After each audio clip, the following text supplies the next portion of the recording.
Well, as people are filtering in, welcome again to another Friday here at the Alternative Investing Club. We've got another great speaker. The speaker was recommended to us by Misi. So I know it's going to be a good time here with you, Patrick. And just talking over the phone, you sounded like you had a diverse set of interests. And not all of them were real estate. And as this group has said before, we are interested in passive income, not necessarily real estate, although real estate has kind of been the heart of this group for a long time. So only 33 people in so far. Guess that's what happens when you get your invitation out on Thursday rather than Tuesday. Yeah, I found it. Yeah, it's Melissa Armiston, 1031 exchange with the DST. What day was it?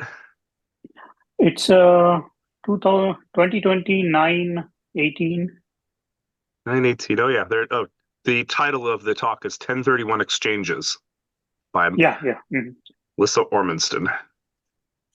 Oh, it's Milissa. That might be why you're having trouble finding it. Yeah, I found it off searching for 1031. Thanks. All Sounds right. like Manji, you already have the link, but I'll paste it in here for anyone else who might be interested anyway. It's good to know that those files are still up and available on the SharePoint. Hey, Glenn, did those officially transfer over to your ownership? I don't want them to be in my name and then get deleted, a year after I'm gone. I think everything is that I've tried to get everything over, so I think so. There's a few of us that still are considered to be owner manager or whatever's for that. So I think we're okay. All right, sounds good. I see Misi's here also. Hello, Misi. All right, let's kick it off then. We've got about 40 people in the room. Patrick, welcome to the group here. As you can tell, I'm usually up for a dialogue, but I may be letting you speak a little bit more today. But tell us a little bit about yourself and your business activities. All right, thanks. Excited to chat with everyone. Dan, I hope you feel better soon. Nisi, thank you for the invitation. This is the time of our regularly scheduled call, she and I, but I appreciate the suggestion. So, Dan, I actually have I practice law. I've been practicing law for 22 years. Criminal defense lawyer, corporate lawyer, mergers and acquisitions lawyer, kind of a little bit of everything. Actually took some time and actually wrote some stuff down because I'm usually pretty bad at like self introduction. So give me 1 second. I'll try to actually read this. I'm a lawyer by training. Actually, I have a bachelor's in engineering from Johns Hopkins, and I went to law school at Duke. But I'm primarily a business person with a law degree, and so a lot of what I do is operational. What I call operational excellence. I've founded 3 law firms, sold 2, founded a 2 one management company and one pure real estate play. And I've been investing in real estate for 20 years. Single family homes, multifamily apartments, triplexes, duplexes, mobile home parks, office condos, pretty much you name it in real estate, I've invested in it, with the exception of self-storage and industrial. I haven't done either of those deals, although I've looked at them in the past. I'm very conservative on my underwriting when it comes to buying deals. So I'm only interested in doing great deals. I'm not motivated to just do deals for the sake of doing them. So that's what tends to limit my number of acquisitions, but it also generates a curve for the market when it comes to economic downturns. I launch my businesses, for good or bad, usually in at the start of recessions. So my law firm, the first law firm I founded, I started it in 2007 in the heart of the great financial crisis, or I guess the Great Recession back then. It thrived.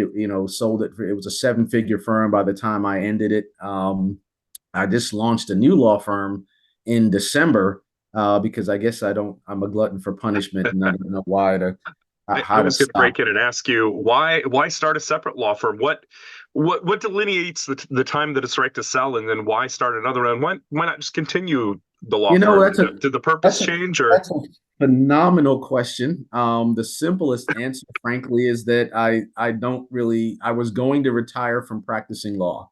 That was my initial intent, and for some reason, something's wrong with me. I decided that maybe that wasn't the best thing, and here I am sitting in my office, needing something to do. So I figured I'd go and represent people again. That literally is the best explanation I can give you, and I can't give you a better one than that. Having said that, I mean, among the other things I'm doing is I'm a business broker, and so I sell primarily service-based businesses. Law firms, any type of service business. I've been in the M&A space personally. I've acquired a number of businesses and sold a number of businesses. I have a lot of relationships with family offices, private equity firms, private and public lenders, not just SBA, but just kind of alternative lenders. And I thought that might be of interest to this group since it's an alternative investment group. What I wanted to start talking about first and foremost was just the car wash space, because it actually sort of lends itself for those of us who are involved in real estate. It seems like a natural extension. It was for me. I actually started selling my apartments in 2019, 2020. I was buying at cap rates somewhere north of about 13, 15%. That seemed like good numbers to me. At some point, cap rates started to go into the single digits. That started to scare me a little bit. And then there were guys. I'm in North Carolina. I'm in Raleigh, and there were buyers from California and parts unknown. UAE and other places looking to purchase. I'm thinking, all right, well, now would be the time to exit if someone wants to pay a single digit cap rate. So I got out of the multifamily space. Really in 2020. And that's actually when I got into the car wash business. Car washes are not necessarily passive, but they can be set up to run passively. So I own 5 car washes now presently in North Carolina, and I don't know how to fix anything. I actually don't even know how to collect the money, to be completely candid. But I have a guy for that, right? So one of the ways that you can run the types of car washes that I buy, if you have the right personnel and the right setup, I can sit at my desk and monitor the goings on of the car washes at all times. Cameras, systems set up to track how much money is being made at any given time. It's a pretty lucrative business. A lot of people have some familiarity with car washes. Many people these days, if you're a passive investor, you've seen everyone jumping from multifamily to car washes or mobile home parks, and they're telling you how it's great and passive and subscription based and all that sort of stuff. And some of that is true, but it's also extremely saturated at this point. People getting in it now, investing now, are on the tail end of the market. All the people who are in the car wash space for an extended period of time, many have gotten out or have retooled or restructured their business. But I wanted to kind of talk about the one area of car washes that no one is talking about yet, right? So when you get your email pitches from the various groups and they're telling you things about how great car washes are and they're bragging about bonus depreciation, one of the things they're not telling you is that they have in those businesses, express car washes primarily, it's a really high and rising labor cost. Because in order to sell those packages, you have to have someone at the entrance and sometimes at the exit, promoting the packages to be sold. And those packages, when you have a saturation of a particular market, you'll end up with 4, 5, 6 competitors in a space, all offering the same thing. unlimited car washing packages, unlimited or free vacuums, a few bells and whistles on top of that. But essentially, we're talking about free vacuums that bring you in and $30, $40 packages to wash your car forever. What they're not telling you is it's somewhat like a gym membership, except the minute the average person washes their vehicle about 2 to 3 times a month, anything above 3 times is unprofitable. So they lose money on those washes the minute you use the wash 3.5 times, if that's even possible, 4 times. But their costs continue to rise. Labor costs will go up. Supply costs are going up. Utilities costs are going up. All the while, there's a race to the bottom in terms of subscription pricing. So to be competitive, everyone wants to capture market share, and the best way to capture market share oftentimes is to lower your price. If everyone's lowering the price, I mean, your margin gets squeezed, and it's really not that good a business. Mr. Car Wash is actually the sort of the top tier wash in that particular industry, and they're public, and so you can read their 10Ks and all their filings. Their stock price started off at about $21 a share, and it's around $7 last time I checked. Okay, and they're growing like weeds, but they're not. Their margins aren't spectacular because, frankly, it's just that particular part of the business is not that great. So, is it possible for me to share my screen, Dan? Yes, absolutely. And I was going to ask you, Yeah. there's been there's a number of things I want to ask you, but go ahead and share your screen. And first of all, I do want to get back. You've mentioned car washes and you've mentioned M&A.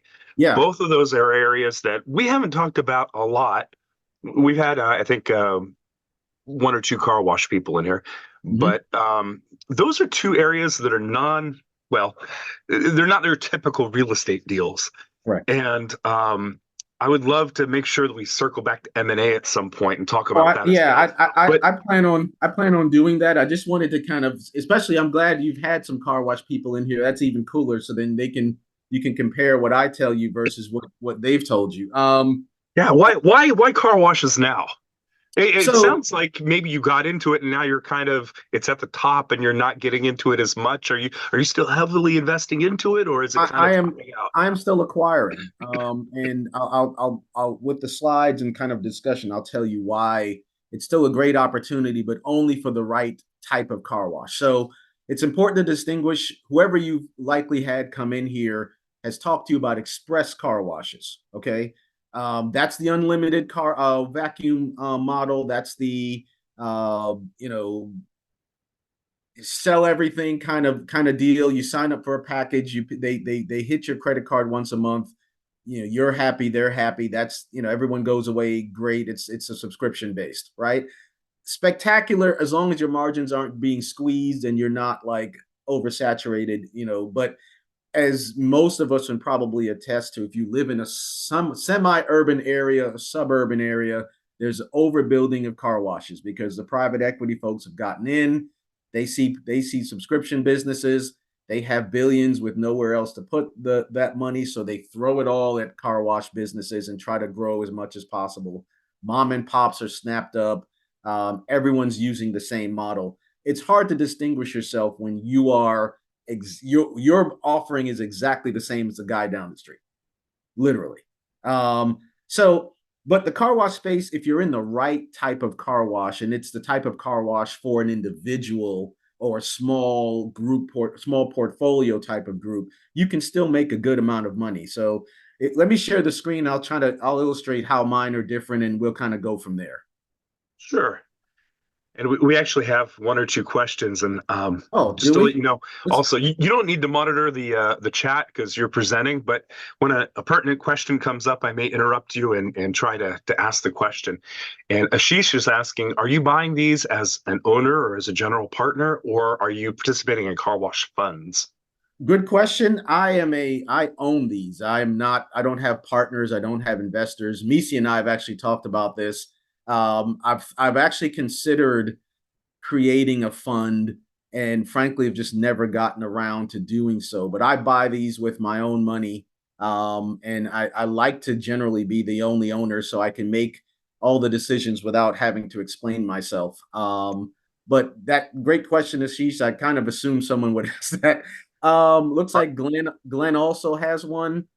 Sure. Uh, So he's asking, what's the car wash customer um, look like on the number of times they use it per month? Is it a bell-shaped curve, or is there a midpoint? How often do customers use a car wash? I think you answered that, but well, maybe so expand on it. broadly speaking, 2 to 3 times per month. I mean, probably going to be somewhere in the range about 2.5 times. The models that people use for express washes, the expectation is that you will not use your wash or your unlimited membership more than twice in a month. And so their expectation is kind of like Planet Fitness, right? The average Planet Fitness has 6,000 members. And they literally have 6,000 members. And if you go to a Planet Fitness on any given day, you may see 30 to 50 in there, if that many. But because the cost is so low, it's just something that people like to have. And there's this reluctance to get rid of a subscription. So they make a considerable amount of money. The philosophy is the same with the subscription-based model, which is to try to sign up as many people as possible and hope that those people really don't use the equipment. The difference is that gym equipment is pretty sturdy and doesn't break quite the way that actively used car wash equipment will. So that's kind of the difference. That's interesting. Yeah. Let me go ahead and looks like we've covered the questions. Let me go ahead and share this real quick. And Oh, I had one other question. Does yeah, your shoot. business broker relations help you get those car washes? Is that how you're finding them? And are you the business broker and those having them brokered to you, and then you're buying them directly, or are you going through other brokers? If I were running a fund, I could load up very easily with my business brokering relationship. I don't actually use a broker for the work that I do because I have relationships that can generate the types of leads necessary. People come to me with offers. Hey, I want to sell. I'll tell you at least the type of market that I work in, the area that I work in for car washes is called the self-serve market, which many of you know. You probably passed many times and turned your nose up at it because they look dingy most of the time and aren't haven't been repaired. But the market is very much part of the silver tsunami opportunities that many of you have probably read about, and most of the owners have been owners for decades. They're looking to retire. They're, typically their families, children. I bought from a number of people. One guy I remember at one location, he actually put his kids through college, all three of them. And he's like, all my kids were driving BMWs at school, and it was because I was, running the self-serve. And he's retired. He was a truck driver, and he was just like, look, I'm ready to get out. Just, whatever we need to do, let's do it. I'm ready to be out on my way. Lots of people like that in the self-serve market. Great people. It's a small community. So once I got in, it was very easy to get leads. People would call. I have about 7 locations I could buy right now. Off market, sellers looking to exit. Very much interested in selling. Okay, so was those all the questions? Did I miss some? Looks like there's some movement over here. Looks like a question just came up. How do you address the maintenance issues for equipment? Can we get outside services, or do we need to repair these on our own to reduce expenses? So do you use third parties for maintenance, Great. or do you repair them on your own? Great question. I don't know how to repair anything. My dad's a plumber, full disclosure, and I probably could learn, but one of the reasons why I went to law school is because my dad's a plumber and he used to take me with him to plumbing job sites, and I never want to fix or lift or cut or pretty much do anything manual again in my life.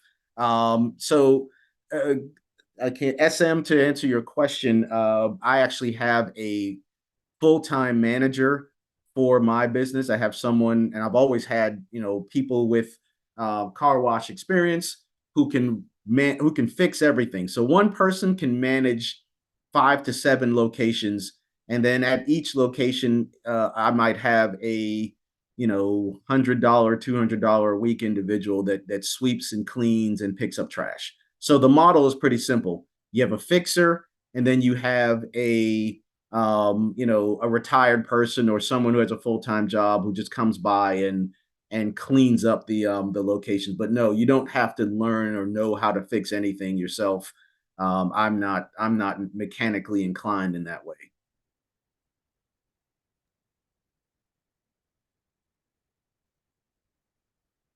Did you want to share your screen? Yeah, let's do that. I want to Okay. make sure I get the right screen here.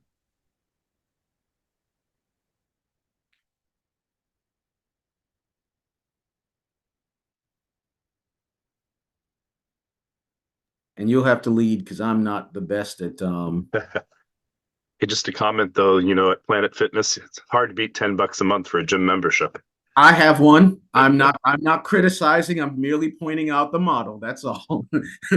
I'm not getting rid of mine. I think I go. Actually, I do too. I'm at the local Planet Fitness, and $10 a month sounds pretty good when I've been sick for 2 months. I go Not twice a going month. in. I've gone twice a month for the last 2 months. So like January I went twice, and I think I may only be one time for this month so far. Glenn has a question about coin intensive. One of the ways to maximize and improve the performance at a location is to actually go from coins to credit cards. Credit cards will knock up your margins. Just top line will increase 30-40% merely by adding credit cards. That's one really simple improvement. Glenn, when you add the coin machines, the card readers, typically they cost somewhere between $300 and $400, and then there's a master unit that you put into the pump room. That's about maybe 800. So per bay, you're talking about a minimal cost, less than $500 averaged out for those improvements. But you can immediately see top line improvements because people who use coin laundries, people who use coin operated self-serves, they're the same business.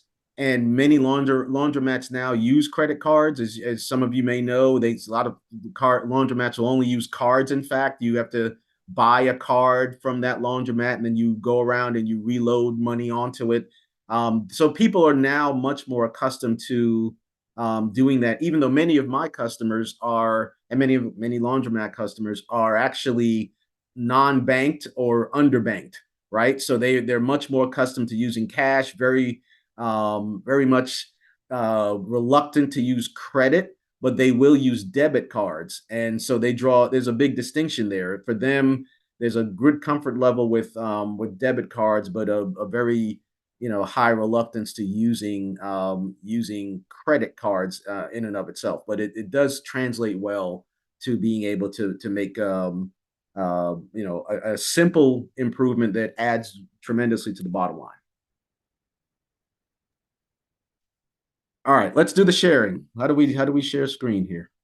Down at the bottom, there should be a button that just says share screen. Should be enabled for anybody who wants to. All Please right. don't rush the speaker. Let's go with that one. And while you're bringing that up, I just want to say, I think one of the reasons why a lot of people have moved over to car washes or other sorts of hybrid services is that, with the real estate, your income is based on rent. With these other places, you're still buying property, you're still paying it down.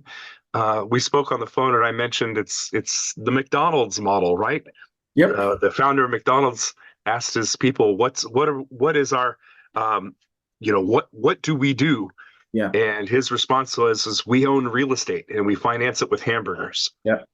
So it's interesting to talk about other types of businesses that allow you to purchase real estate and finance it through car washes or other types of services.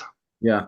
I want to touch on that, but let me go through this example just to illustrate the point. So I have a location. This location's actually in Charlotte, and I bought it for $620,000 back in 2020. I only had to put down 5%. We can talk about that. It's because car washes are not considered real estate in the traditional sense when you approach a bank. They consider them to be operating businesses, okay, regardless of whether it's a self-serve or an express wash. So 32,000 on the down payment. This was the last year before I started making improvements. Top line was just under 80 grand. Bottom line was just under 25,000. So a 31% margin. Not bad. I bought this wash. It had not been improved, touched, or done anything, or nothing had been done for, it had to be millennia, it felt like, right? I mean, there were generations of dust, dirt, and, dead things in those machines. All right. And you could actually walk up to some of them and shake them and literally just rip them off, which some people actually did. That was a different story, but, still a good margin for a business that, you're 32 grand in. What I decided to do was to replace all of the equipment. I started with the bays. I replaced the vacuums. These vacuums are most assuredly not free. Okay, I absolutely abhor the idea of anything free at my locations. I'm not giving away anything. So there's revenue to be generated. So we started at about 80,000 in 21. In 22, it was shut down for a significant portion of the year while I made renovation. So we're talking about 84,000 top line. The bottom line, though, look at that beautiful negative number, right? That's a beast, isn't it? So it was painful. And so the question would be, well, was it worth it, right? I mean, we're talking about 79 to 84 in 22. Here is 23's numbers. Okay, top line went from 84,000 to 263,000 with the changes. Okay, bottom line dropped down to 90,000. So we more than 3x both revenue and the net income. The thing about it is, I didn't do any of this work, and the now that this is done, I won't ever have to do, at least in the next 10 years, there won't be any work to be done. This equipment is very sturdy, weather sound, so you're never going to have that type of constant turnover of replacement and repair in the business. Now, with something like this is just one location, but we have 10 bays here. The average self-serve bay makes between $1,500 and about $2,500 a month. So if you have, for argument's sake, 6 bays, you should expect 9 grand at a minimum, pretty much anywhere in the country and up. That should be the floor, and then you kind of climb from there. When I made these repairs, I went from $1.50 in the bays to $3. So I was able to double the revenue number with no complaints. We lost no business. In fact, we gained business during this time. Vacuums, the same thing. We went from $1 to, I think, $2.50. Again, no complaints, no issues, because people saw the value. We went in, we painted. And with this customer base, someone asked a question about how often do they come? Self-service customers typically come basically once a week. So even though you might get the average customer going to a car wash or an express wash 2 to 3 times, the self-service customers are do-it-yourself individual. They're lower income, middle income, working class, but they take a lot of pride in their vehicles. A lot of times you'll get people coming in with their work vehicle, which doubles as the family car.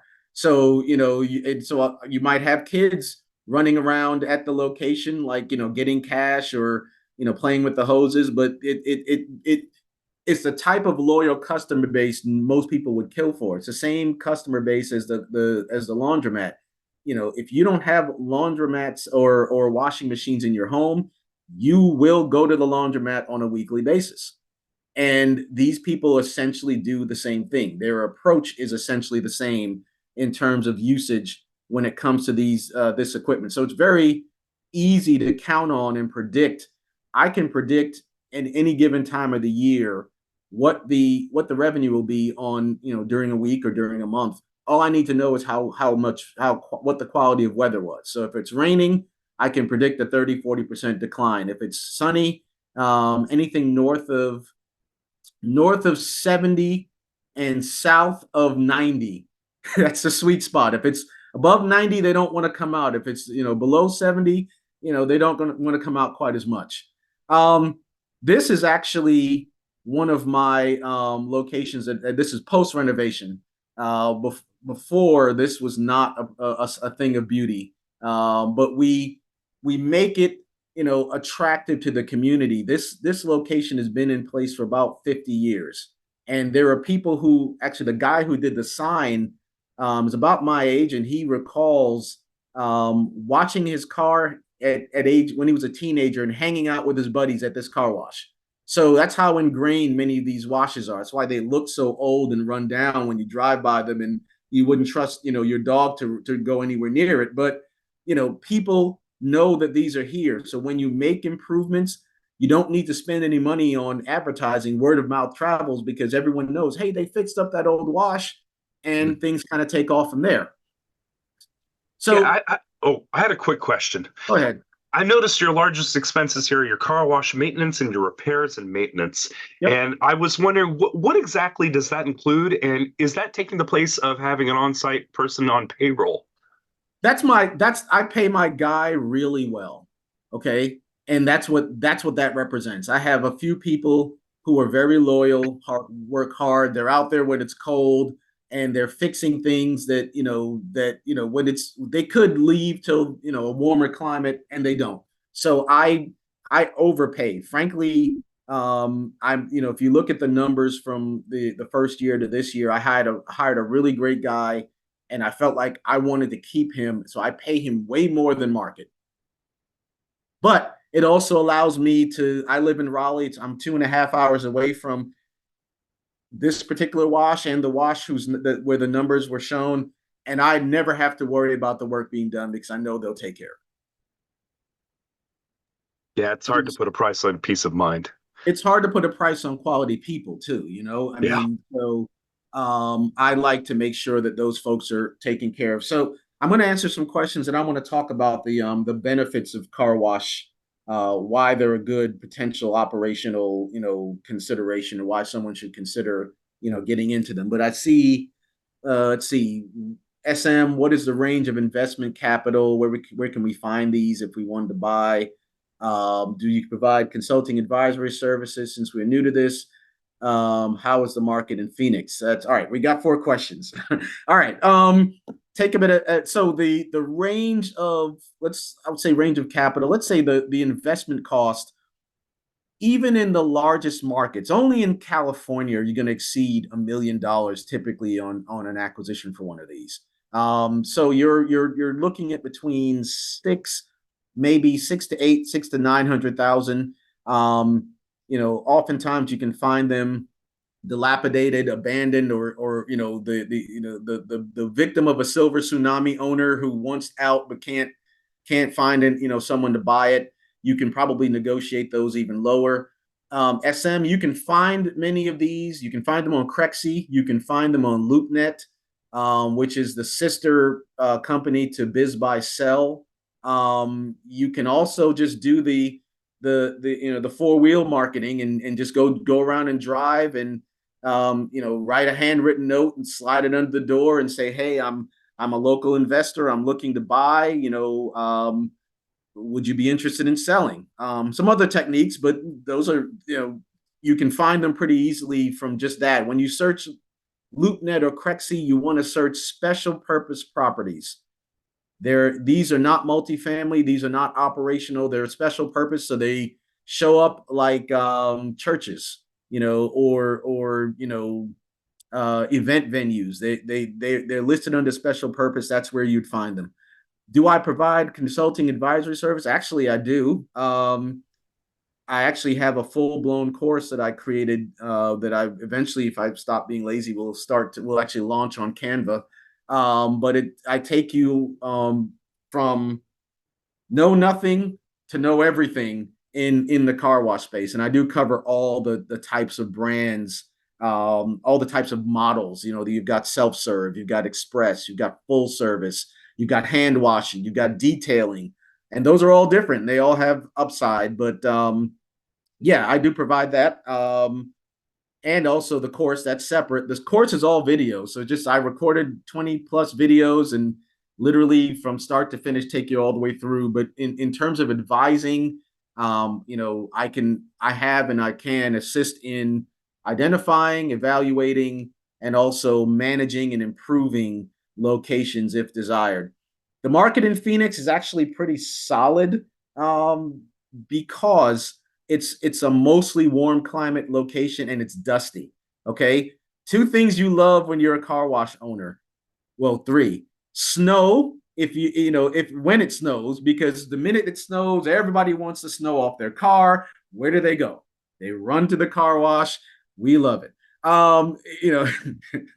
do. You like warm weather because people don't like to clean their cars in cold weather unless it's covered in snow and ice. And then you like dusty climates, slightly desert areas where there's lots of dust, lots of grime that may just kind of build up from everyday operations, and people want to get that off their cars. And the best season when you don't live in an area like that, car wash owners.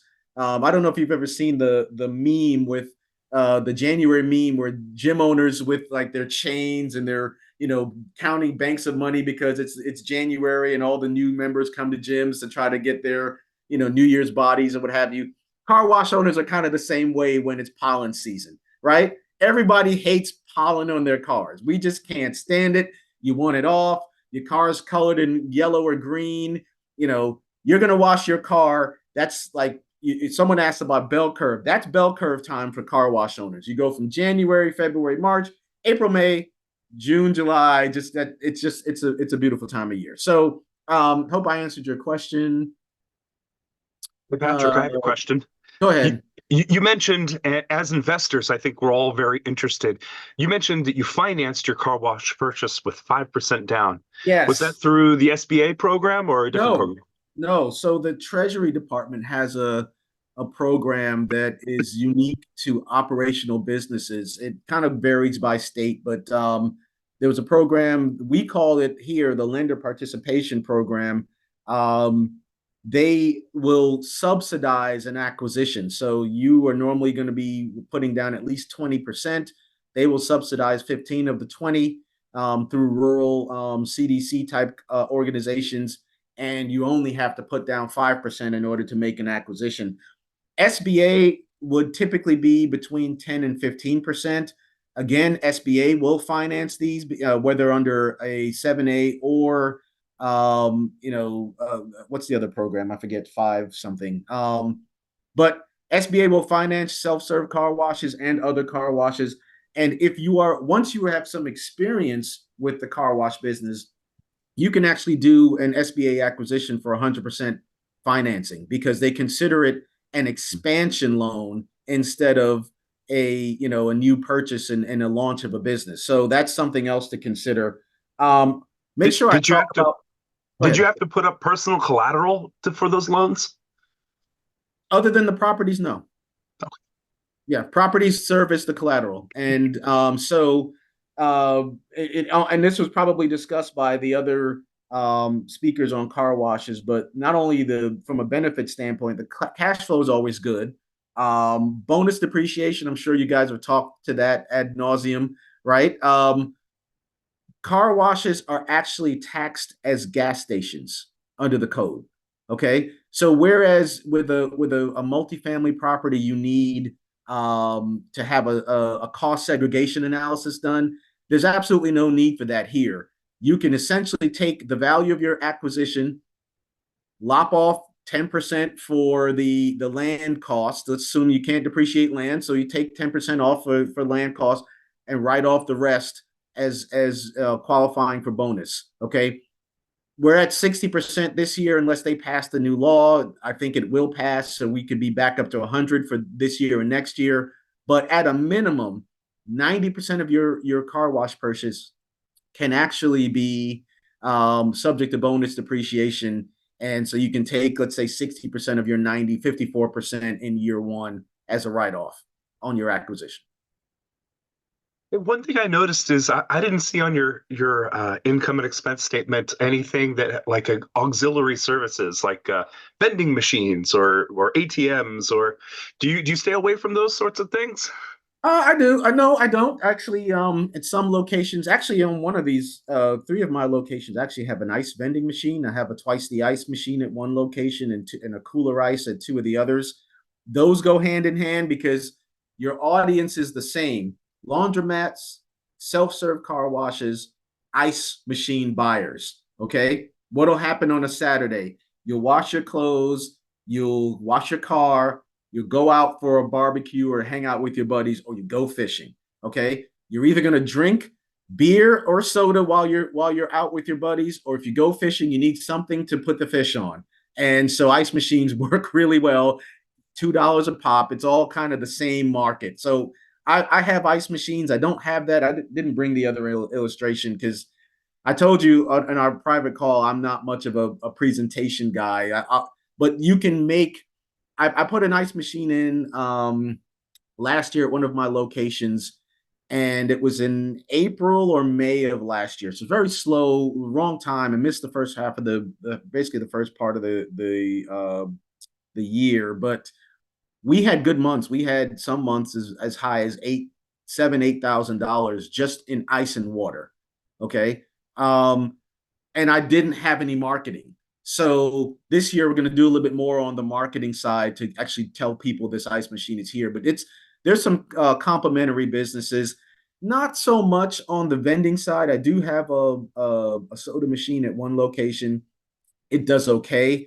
Relatively speaking, I think I spent like $1,200, so you get all your money back in year one. I mean, it's not like not going to break the bank, but sure, there's vending to be had. The bigger opportunity from a vending standpoint is actually in the products that the supplemental products that people buy, Armor All packets to wipe down their tires, air fresheners for the interior of their cars. You're talking, 40, 50, 60, 100% markups on those items. They sell really well. So anything that involves detailing and after wash care of the vehicle, you can sell those as vending items and do well. How do you suggest investors in this call coming, they're all busy professionals. Yep.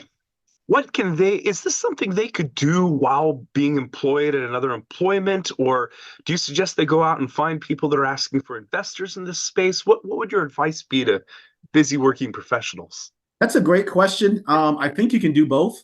I ran my law practice and my other businesses and also manage this. So I think it's certainly possible to do this. There are groups out there, Facebook groups, et cetera, where you could go out and find the right people to manage in your location, or frankly, learn how to do it yourself if you're mechanically inclined and hands-on and want to do this.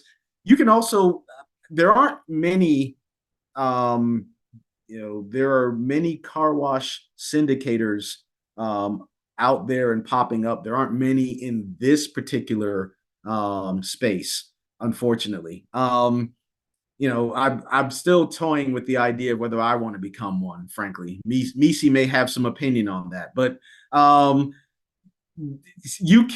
think you can be passive to the extent that if you own one or two of these, you can have some people kind of monitoring, because to be truthful, if you've made the repairs and the upgrades, there really isn't a lot of work to be done on a day-to-day basis. The bulk of the work is simply curb appeal. It has to stay clean, right? The hoses have to be hung. If someone has vandalized or damaged some property, you have to make the repairs quickly. Those are the day-to-day concerns, frankly, from an operational standpoint. And I guess that begs the question: how do you go about finding, your repair and maintenance person? I mean, do you just where do you find a car wash maintenance person? Well, normally when you buy them, the owners already have a guy, right? They have, and that's actually how I found most of my people. I don't even collect the money, in full disclosure. I mean, I just, I could, but, and I tried it for like a month and I was like, I'm not sitting here counting ones and 20s all day long. I bought this big, you know, counting. No. So you can do this passively. I mean, again, if you have it set up the right way, you know how much money is there because you can see it in real time. So that you can't be cheated by anyone because you can count the money at your desk. And if your money's short, it's like, wait a minute. As a matter of fact, I had somebody who stole from me and they turned in, it was at least $1,000 less than what I knew was there. And it was easy. I was like, okay, well, you can turn in your keys while, and give me my property back because you're trying to rip me off. And I know that. Here's how I know. You can monitor both credit cards and the cash that comes in and the coins all from your desktop when you're properly set up. I do want to touch on, someone asked about before and after pictures. I will try to share. I can try to find that, but I really want to talk about, since we're talking alternative investments, there's one other thing that I don't know if you guys have ever touched on. Has anyone ever talked about ESOPs in this group and acquiring businesses with no money down? No. Okay. We only have 9 minutes, but I'm going to touch on it really quickly. So employee stock options, I think many people are generally conceptually familiar with what they are. But there are stock option plans that are being pushed heavily now by Congress. Colorado, for example, their state legislature, apparently they have a tax credit of $150,000 or up to $150,000 for you to use this method to buy businesses. The reason why it's important is because when you get a stock option, all of the employees of the company then become owners at some level of the shares of a company. Okay, it's an investment banking tool that's used to be able to buy the business with the assets and revenue of the business itself. I'll give you a simple example. $1 million company generating $200,000 in net income. You go in, you buy the business for $1 million. The business signs an agreement to pay the loan to back that supported the acquisition. You use the money and the profits from the business to pay off the loan. There is no personal guarantee for the buyer of the business and no personal guarantee for the owners. The company is owned by the stock option shareholder plan. It's like a 401k in essence, but the company is paying back the business. So you buy the business with none of your own money. You have full control. You can collect a salary. You share in the profits with the other employees, but the ESOP, as it's called, makes that acquisition for you. And so you can go out and snap up a company with nothing down. I'm actually in the market right now for a company or two using this method. I just wanted to bring it to folks' attention. The reason why I like it is because if you find a company with management in place, and there are many, then you don't have to give up your day job. You just have to sign paperwork and be, you kind of keep an eye on how things are running so that, you maintain the quality and the revenue of the business. I know in the M&A space, you can either make a stock purchase or an asset purchase. And maybe you could touch on that because there's definite tax implications and definite negotiating points that you can arrange around both of those. Which style of purchase do you prefer? And maybe you can flesh out what they are, because I don't think we've talked about them before in this group. Yeah. I actually prefer, generally speaking, the asset purchase. Every buyer does. Right. So with for the obvious reasons, if you have a physical asset intensive company, then you can make acquisitions that allow you to take advantage of Section 179 bonus depreciation. You also, from a tax standpoint, that's one thing, but you also have to worry about liability when you buy the shares. If the owner has done something, inappropriate, you're buying those liabilities when you buy the company. Whereas if you buy the assets only, then those liabilities remain with the owner. The flip side of making a stock acquisition, let's say we're going back to the employee stock option plan thought that I was kind of discussing.